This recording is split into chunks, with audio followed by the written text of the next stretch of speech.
हाय everyone, Mohan Pace Academy पे आपका स्वागत है। और डेरिवेशन में आज हम लोग डिस्कस करने वाले हैं इलेक्ट्रोस्टैटिक्स से, जो डाइपोल से डिस्कस करेंगे। तो देखिए सवाल क्या है डेरिवेशंस का। Derive equation for electric field at equatorial point due to dipole. Axial point का हम लोगों ने पहले कर लिया है, अब इक्वेटोरियल पॉइंट्स की हम लोग बातें करते हैं।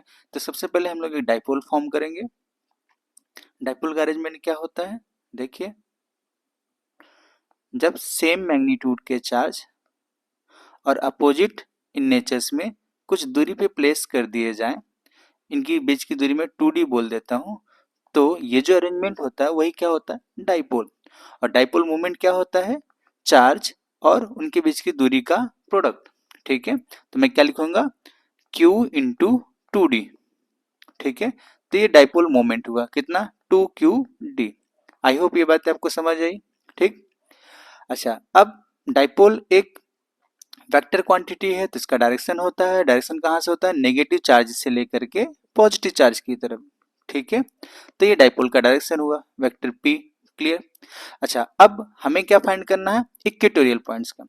तो एक्सियल पॉइंट्स तो ये था, हमने पिछले वीडियो में भी डिस्कस किया था, और इक्वेटोरियल पॉइंट ये है। क्लियर, तो ये इक्वेटोरियल पॉइंट है। यहाँ पे कोई हम लोग ऐसे सेंटर से r दूरी बोल देते हैं, देखिए। क्लियर, तो ये जो पॉइंट है इक्वेटोरियल पॉइंट, इस पॉइंट को मैं बी नाम दे देता हूं। तो मुझे इलेक्ट्रिक फील्ड फाइंड करना है एट पॉइंट बी। क्लियर है, तो मुझे क्या फाइंड करना है, electric field at point B. Clear, अब कितने वजह से है, तो हमें यहाँ पे दिख रहा है कि बी पर इलेक्ट्रिक फील्ड दो चार्जेस की वजह से होंगे, एक तो प्लस क्यू चार्ज है और एक माइनस क्यू चार्ज है। तो मुझे ये बात समझ में आ रहा है कि एक्चुअल में मेरे लिए ये बिल्कुल एक पॉइंट चार्ज की तरह बिहेव कर रहे हैं। तो पॉइंट चार्ज की वजह से इलेक्ट्रिक फील्ड किसी भी आर दूरी पर कितना होता है, उसको हम लोगों ने लिखना सीख रखा है, कितना, के क्यू बाई आर स्क्वायर। और उसका डायरेक्शन कैसे डिसाइड करते हैं, पॉजिटिव चार्ज है तो दूर, ये हम लोग चार्ज के नेचर से उसका डायरेक्शन डिसाइड करते हैं। ये क्या है, आर दूरी है। क्लियर, तो हमें ये बात समझ में आ चुका है कि पॉइंट चार्ज की वजह से इलेक्ट्रिक फील्ड कितना होता है और किधर होता है। ठीक, तो अब इस डाइपोल का डेरिवेशन कर लेते हैं हम लोग जल्दी से, देखिए। तो मैं यहाँ पे एक डाइपोल बना देता हूँ फिर से, ये माइनस क्यू और ये प्लस क्यू, और ये इसका इक्वेटोरियल पॉइंट्स, और ये सेंटर से मैं उस पॉइंट की दूरी बोल देता हूँ आर। और इनके बीच की दूरी कितना हम लोगों ने डाइपोल के ले रखा है, 2d। ठीक, अब electric field at point B हम लोग इसकी बातें करें तो हमें दिख रहा है दो चार्जेस की वजह से होगा, माइनस क्यू और प्लस क्यू। अच्छा, इलेक्ट्रिक फील्ड का डायरेक्शन किस साइड होगा, जो पॉइंट और चार्ज को ज्वाइन करने वाली लाइन होगी उसी के अलोंग फील्ड लगेगा। ठीक है, वो फोर्स की बातें हम लोग पहले आपने कुछ पढ़ा होगा तो आपको पता होगा कि कैसे फोर्स की लाइन होती है, तो उसी लाइन में इलेक्ट्रिक फील्ड भी है। ठीक है, तो सबसे पहले हम लोग चार्ज को ज्वाइन करने वाले पॉइंट्स को एक साथ कनेक्ट कर लेते हैं, ये चार्ज के पॉइंट और ये जहां पे फाइंड करना, और इधर भी ये चार्ज और ये पॉइंट। ठीक है, तो जो फील्ड लगेगा इसी के अलोंग लगेगा। बात समझ आया क्या आपको। अच्छा, ये दूरी अब हमें फाइंड करना है, तो हमें पता है कि ये मिड से लिया गया तो ये वाली दूरी डी हो जाएगा, और इधर वाली भी दूरी कितना हो जाएगा, डी। और हमने परपेंडिकुलर डिस्टेंस जो ले रहा है पॉइंट बी, उसका तो डिस्टेंस हमने आर ले ही रखा है। ठीक है, तो अब हमारे लिए ये एक राइट एंगल ट्रायंगल हो जाएगा। जो राइट एंगल ट्रायंगल कैसे, अगर आप नाम देना चाहते हो तो ऐसे दे सकते हो, इस का मैं नाम दे देता हूं। आप देखिए, ये पॉइंट ए बोल दीजिए, सेंटर के पॉइंट को आप सी बोल दीजिए। ठीक है, और इस पॉइंट को आप डी बोल दीजिए। तो in triangle A C B ये राइट एंगल है। ठीक है, तो ये हाइपोटेन्यूस हो जाएगा, इसका लेंथ कितना हो जाएगा, R square plus D square. Clear है, आर स्क्वायर प्लस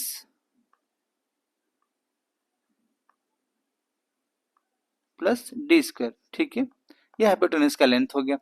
अच्छा, तो मुझे ये समझ में आएगा, तो मैं इसको ऐसे भी थोड़ा सा वहां मुझे जगह चाहिए तो मैं थोड़ा कहीं और लिख देता हूँ उसको। देखिए, इस वाले लेंथ को क्या लिख देते हैं यहाँ पे, under root R square plus D square. Clear. अब फील्ड के डायरेक्शंस की बातें करते हैं। माइनस क्यू की वजह से फील्ड क्या अट्रैक्ट किया जाएगा, नीचे की तरफ होगा, और प्लस क्यू की वजह से क्या इधर होगा, क्या ऐसे जो लाइन ज्वाइन कर रहा है इसको। ठीक।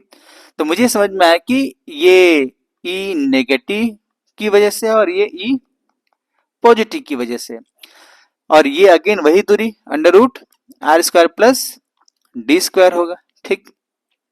मान लेते हैं ये वाला जो एंगल बना हुआ है, इस एंगल को मैं थीटा बोल देता हूं, और उधर भी सेम दूरी है तो ये भी एंगल थीटा ही फॉर्म होगा। ठीक है। अब देखते हैं कि मैग्नीट्यूड कितना है।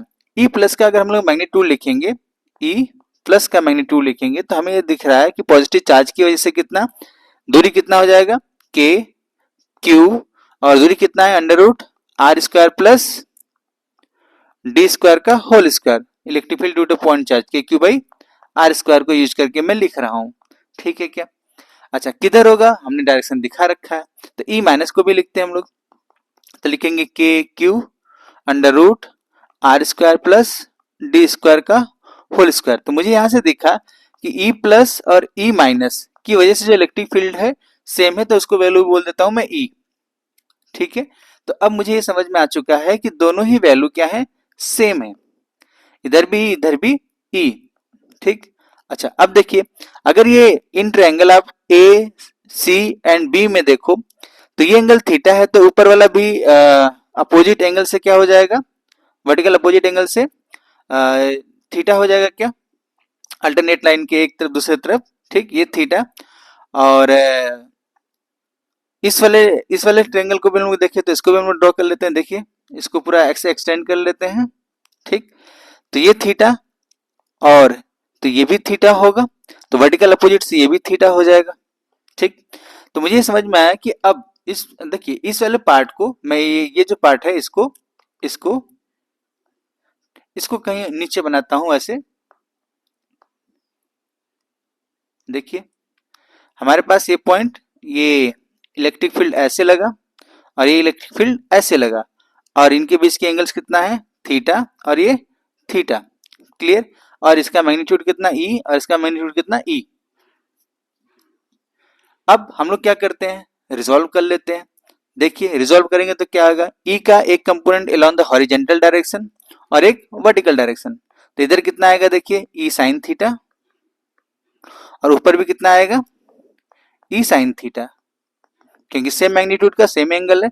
और इधर कितना आएगा, ई कॉस थीटा, ऐसा दो बार, क्योंकि दो इलेक्ट्रिक फील्ड का कंपोनेंट हमने लिया। तो ऊपर वाले मैग्नीट्यूड सेम है और अपोजिट डायरेक्शन है, तो ये और ये कैंसिल हो जाएंगे। ठीक है।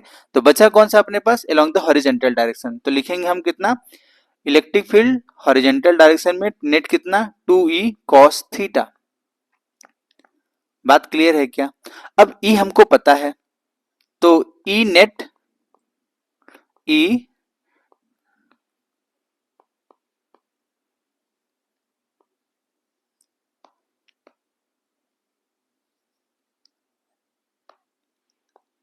E नेट कितना हो जाएगा, देखिए 2E की वैल्यू हम लोग पहले से लिख रखे हैं, K Q under root R square plus D square का whole square into cos theta. ठीक है। तो इसको क्या लिखेंगे हम लोग, 2kq divided by R square plus D square, और ये क्या, कॉस थीटा। ठीक है क्या। चलिए अब आगे देखते हैं। तो मुझे ये समझ में आया कि इसके यहाँ जो नेट इलेक्ट्रिक फील्ड आ चुका है, वो आ चुका है अपने पास 2e cos थीटा। ठीक है। अच्छा, अभी नेट इलेक्ट्रिक फील्ड है 2e cos थीटा। अब cos थीटा की वैल्यू देखते हैं। इन ट्रायंगल ACB आप देखो, तो cos थीटा की वैल्यू हम लिख सकते हैं कितना, बेस बाई हाइपोटेन्यूज। बेस कितना d है, और hypotenuse under root R square plus D square. तो इसको लिखते हैं, देखिए हम लोग 2kq under root R square plus D square, cos theta की वैल्यू यहां से हम लोग लिखेंगे d divided by under root R square plus D square. ठीक है। तो यहां लिख दीजिए कॉस थीटा की value d divided by under root R square plus D square. ये ई नेट आया इन हॉरिजेंटल डायरेक्शन। तो ये टोटल कितना हो जाएगा, 2kqd divided by R square plus D square के पावर में 3/2। क्लियर। अच्छा, अब इसमें हम एक एजम्पशंस लेते हैं, हमने पिछले वीडियो में ही बात किया था, अब यहाँ पे मैं आपको बता देता हूँ कि 2D is much much less than R. मतलब उनके बीच का जो सेपरेशन है, चार्जेस के बीच का जो सेपरेशन होता है वो बहुत ही छोटा दूरी होता है, ठीक है। तो अगर इस एजम्पशन को हम लोग यूज करें तो अब क्या हो जाएगा, देखिए ये 2KQD divided by R square plus, अब डी स्क्वायर बहुत छोटा है तो इसको इग्नोर कर देते हैं, तो इसकी वैल्यू 0 हो जाएगी, 0 का 3/2, तो कितना हो जाएगा ये 2KQD divided by R cube. बात क्लियर है क्या? अच्छा, अब 2KQ, अब डाइपोल मोमेंट की वैल्यू हम लोग क्या पढ़े ऊपर, 2QD, ये डाइपोल मोमेंट है तो इसको रिप्लेस कर देते हैं हम लोग। देखिए तो अपने पास ई नेट क्या आ जाएगा, अब टोटल के पी बाई आर क्यूब। अब डायरेक्शन की बातें करें, वेक्टर के फॉर्म में हम लोग बातें करेंगे तो क्या हो जाएगा, माइनस के पी बाई आर क्यूब। क्यों? ये वेक्टर के फॉर्म में, क्योंकि ये जो इलेक्ट्रिक फील्ड है, डाइपोल मोमेंट का डायरेक्शन इधर है, ऊपर देखिए मैं दिखा देता हूं आपको। डाइपोल मोमेंट का डायरेक्शन, सॉरी डाइपोल का जो हमने वेक्टर ले रखा है नेगेटिव से पॉजिटिव चार्ज की तरफ, इस साइड है वेक्टर पी, और इलेक्ट्रिक फील्ड जो ऊपर आया देखिए नेट इस साइड आया, ठीक है। तो ये अपोजिट इसलिए हमने लिखा है यहाँ पे माइनस के साथ, माइनस के पी बाई आर क्यूब, ठीक है। आई होप ये बातें आपको समझ में आ पाई होंगी कि इसका डेरिवेशन हम लोग कैसे करेंगे। आपको अच्छा, जब भी आप बोर्ड में लिखोगे आप प्रॉपर लिखोगे, जैसे मैंने आपको बोला इन ट्रायंगल ए सी बी, ये सब आपको लिखना पड़ेगा, ठीक है। आई होप ये बातें समझ में आई। Thank you for watching.